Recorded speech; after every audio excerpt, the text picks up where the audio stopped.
Yo, what's happening, y'all? It's your boy Ben Mahari here, representing Mahari Nation Sports Podcast. Woo! I'll tell you what, man. Game one was an epic classic. And again, Tyrese Halliburton does what he's been doing throughout the playoffs. He's been basically helping him lead the Pacers to magnificent comebacks and outstanding heroics that are just leaving you just like shaking your head. But I wanted to particularly talk about several things that really caught my attention. I was watching the game. Now, one of the things that I was noticing as the game progressed was that even though OKC was forcing a lot of turnovers, they forced at least, I think, 24 turnovers in the game. The big glaring thing that really stood out to me was the rebounding edge. I know that OKC did an outstanding job with their rebounding. You know what I mean? They did a great job of establishing themselves in the boards, and they really did a good job out rebounding OKC, these 56-29 on the boards in game one. So even though that OKC was still able to force a lot of turnovers and got some easy buckets in transition at times, the big glaring thing is that Indiana outshot them from the field. They shot 47% from the field and at least 40% from the three-point line, and they were out rebounding them, like I said, 56-29 on the boards. And the Pacers had at least 13 offensive rebounds in the game. Now, those are the stats I remember off the top of my head. I don't have them right in front of me. But those glaring statistics, to me, really illustrated how Indiana was able to stay in the game, even though they still need to clean up their mistakes, because there were a lot of times in the game where they were basically making unenforced mistakes with their ball handling, and a lot of it has to do with OKC's pressure defense. OKC did not take advantage a lot of their mistakes as they should have. We know how OKC's defense is. They love to play a lot of good pressure defense full court. They love to trap, and more importantly, they love to force you baseline and then right into the weak side help defense, where they can trap you and then force you to give the ball up or take badly contested shots. But the Indiana Pacers, they basically hung around a lot. Obi Toppin had a really outstanding game. Miles Turner really had a good game. Aaron Nesmith and Nembhard, they really did a great job of really helping out in the backcourt. Basically, they did a great job of their scoring, and they really did a good job of hitting some key shots that really kept the Indiana Pacers in the game until Tyrese Halliburton does what he always been doing throughout these playoffs: steal it late in the fourth quarter. So right now, the way I look at it is, if you're OKC, there are a lot of things you got to address.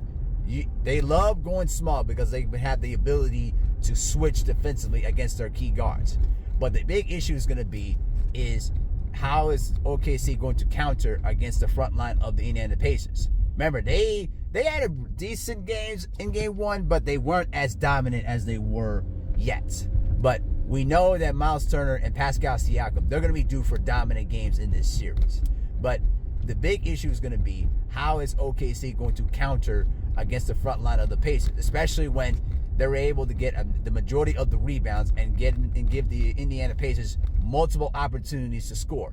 Listen, you can enforce as many turnovers as you want, but if you're getting more opportunities to score off of misses and off of contested misses, you're going to have better chances to score, and a lot more times than not. And that's a weird thing.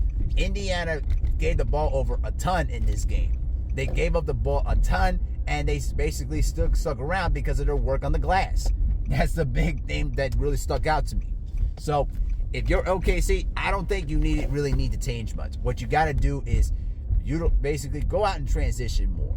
Utilize the opportunity to score out in transition.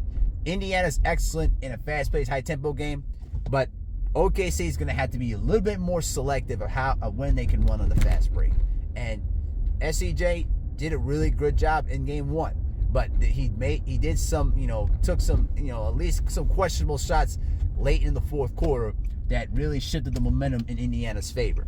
I just never felt that OKC really put them away as they should have, like they did in the first three rounds. This reminds me a lot of the Denver series in the second round, where Denver hung around, and basically stole it late. But this Indiana team, they're a team that they thrive in late game situations. They thrive in being able to force the opposition to make mistakes. They thrive in utilizing Tyrese Halliburton's ability to break defenders down and then trusting him to make plays. Now, Tyrese is not going to impress you with his scoring. We know he can score, but his specialty is basically breaking the defense down, playmaking, and setting guys up. That's when he's at his best. And when he's healthy like this, the Indiana Pacers are a difficult team to figure out and how to beat. So right now, the way I look at it here is, as I'm trying to maneuver away from this traffic, the way I look at it is, the Indiana Pacers right now, they did their first assignment.